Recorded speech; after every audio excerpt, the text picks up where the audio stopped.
If you feel like your life is just one crisis after the next, and you can never get to the things that you really want to get to, and you feel like all the important things are lagging in your life and you can never get on top of them, just keep this in mind.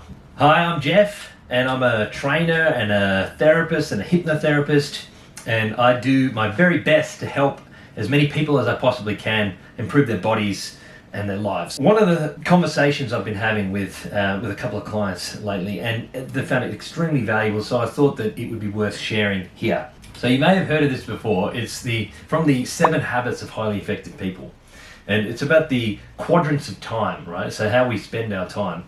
Basically, the 2 factors that influence where we spend our time are what's important and urgent, right? And so in quadrant 1 is urgent and important, right? And this is where pretty much everyone spends all of their time. Then there's important but not urgent, all right? So that's quadrant 2.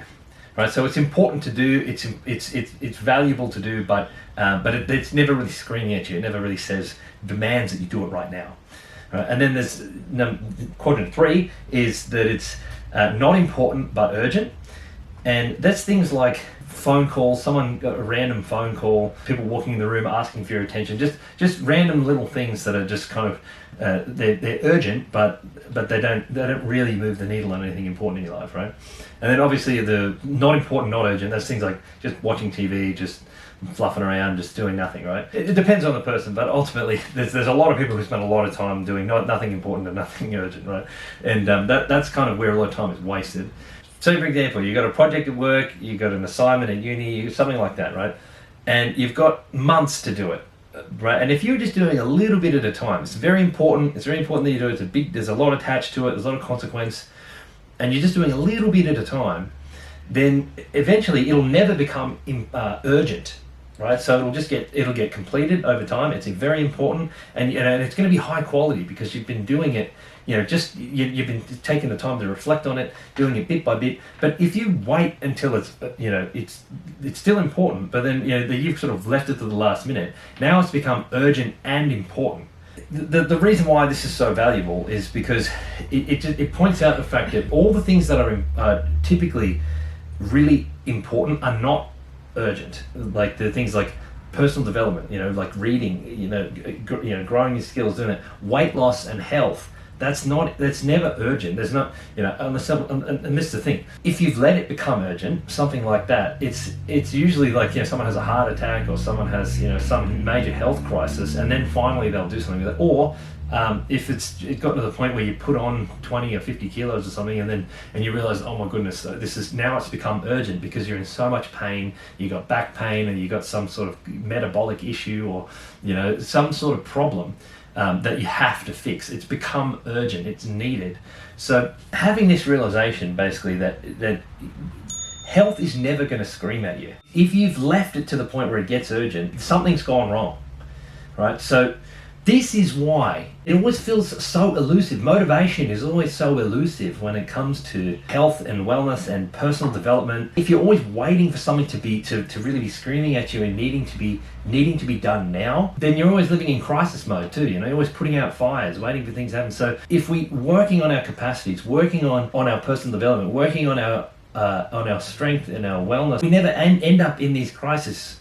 So life actually is a lot easier when you're not doing that, when you're not waiting for everything to become a crisis. I think this is just a huge insight as far as who's successful in life, or successful in creating a life that is not so stressful and you're constantly not able to do the things you want to do. Because if you're living in crisis mode, that's stressful. So the insight I was having about this, and that I was talking to my client about, was you can't just live in a place of dealing with everything that's on fire.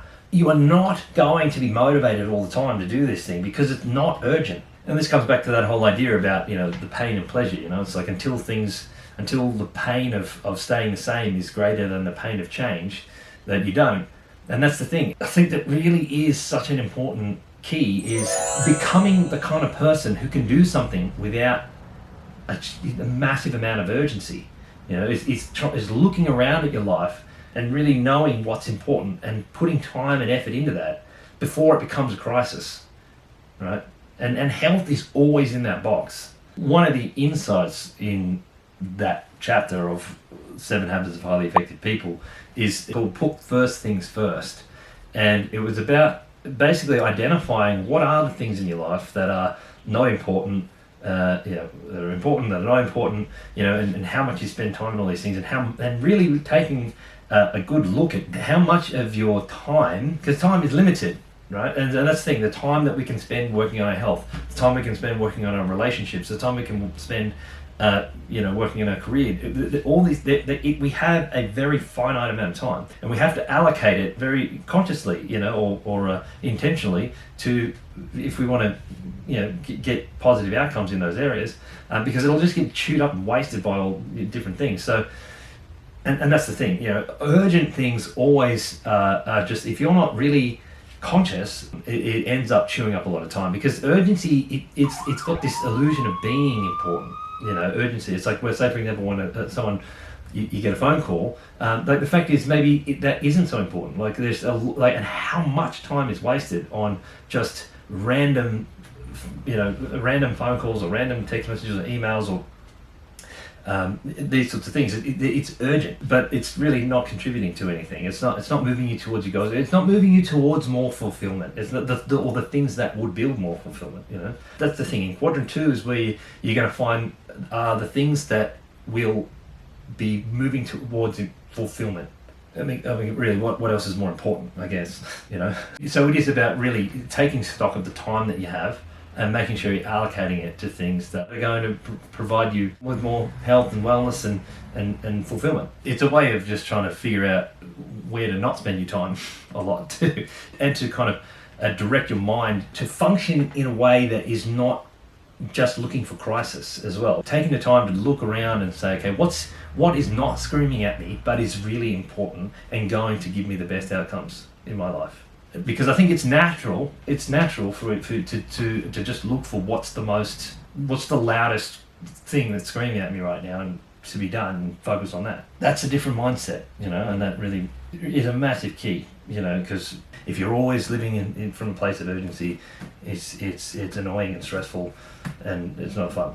So if you feel like your life is just one crisis after the next, and you can never get to the things that you really want to get to, and you feel like all the important things are lagging in your life and you can never get on top of them, just keep this in mind, that there has to be an effort made to really spend time on those important things. So look, if you enjoyed that, click like, subscribe, tell your friends about it, share it around, and let me know what you think down below. And make sure that you look around the channel too. Make sure you can find all sorts of wonderful ideas there to help you transform your life.